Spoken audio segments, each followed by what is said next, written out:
¿Cómo les va?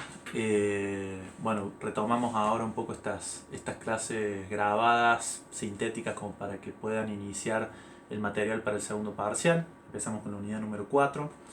Les había dado un pequeño descanso como para que pudieran asimilar, digamos, el resultado y el trabajo en el primer parcial, que dentro de todo ha sido muy bueno, salvo algunos casos puntuales.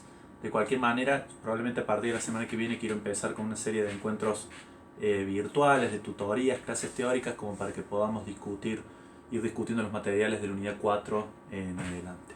Decía que empezamos hoy con la unidad número 4, voy a hacer una pequeña síntesis. Está abocada a lo que es el comienzo del segundo milenio antes de Cristo.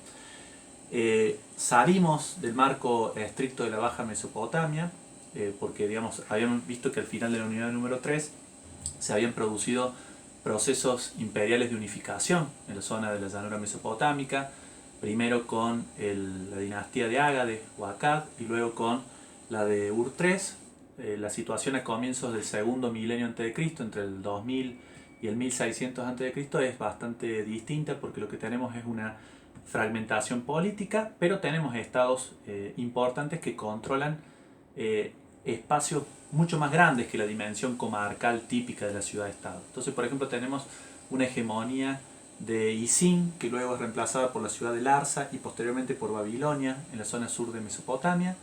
En el norte de Mesopotamia tenemos la ciudad de Ashur, que es en la que me voy a centrar ahora. Hacia la zona del noroeste tenemos Mari, y ya yéndonos hacia Anatolia, lo que es la actual Turquía, el comienzo del Imperio Hitita.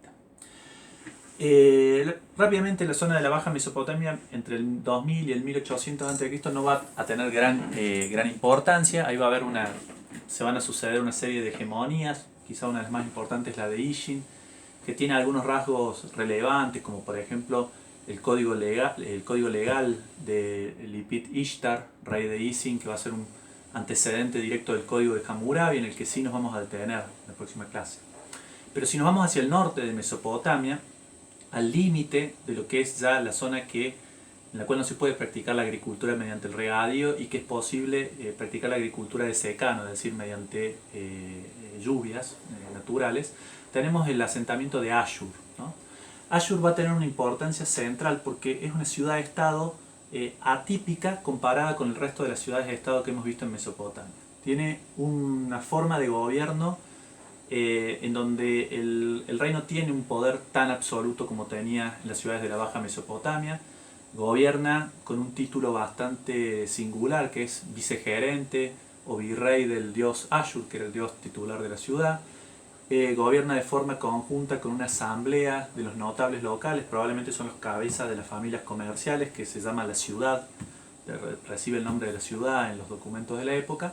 Y hay una serie de magistrados, como por ejemplo el limum, que es un magistrado que proviene de esa extracción social de los comerciantes de la ciudad, y que tiene la característica de darle con su nombre el nombre al año. Entonces nosotros tenemos una buena cronología de los acontecimientos en la zona del norte de Mesopotamia, justamente porque hay listas completas de los limum, y es posible entonces ubicar temporalmente acontecimientos que aparecen en documentos que se encuentran fechados con el nombre de este limum. Así como nosotros decimos estamos en el año 2020, ellos decían estamos en el año del limum de nombre tal. Pero le decía que Ashur es importante porque va a ser un nodo comercial que nos va a permitir ver por primera vez de forma clara que hay un comercio que no está centrado en los intercambios que produce el palacio o que produce el templo, sino que es un comercio que está movilizado por familias que se organizan en sociedades de forma bastante sofisticada. Incluso hay especies de contratos que se hacen a futuro. Hay sociedades en las cuales determinadas familias compran partes y participan de los riesgos y beneficios. Y ese comercio va a estar orientado a vincular a Ashur, en el norte de Mesopotamia, con la región de Anatolia, el sur de Anatolia, en la actual Turquía.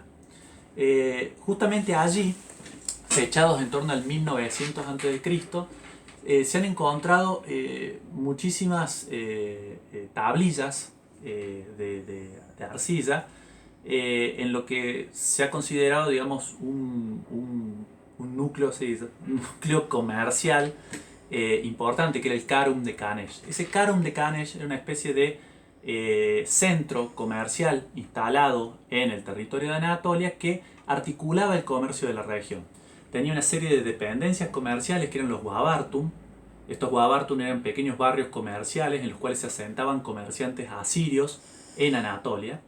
Y este comercio que integraba a Ashur con la zona de Anatolia, además le integraba con la zona del Irán y con la zona de la Baja Mesopotamia, porque lo que hacía era triangular la circulación de mercaderías desde la zona de Irán, que pasaban por Ashur, hacia Anatolia, y desde la zona del sur del Golfo Pérsico hacia también la región de Anatolia. Fundamentalmente lo que se intercambiaba eran metales, es decir, había un interés por hacer circular el estaño, hacer circular el cobre, y al mismo tiempo no nos olvidemos que estamos en lo que es los inicios de la Edad del Bronce, y obtener o intercambiar esos metales, obtener plata. Y esa plata se volcaba hacia una reinversión en el comercio. Entonces, acá tenemos un claro ejemplo de un desarrollo comercial en el mundo antiguo, aprovechando los costos diferenciales de las distintas mercancías que se producían en la zona del Oriente Próximo, y este grupo de comerciantes, estas sociedades de comerciantes, que eran de origen de la ciudad de Ashur, se instalaban en distintos centros y aprovechaban estos precios diferenciales para hacer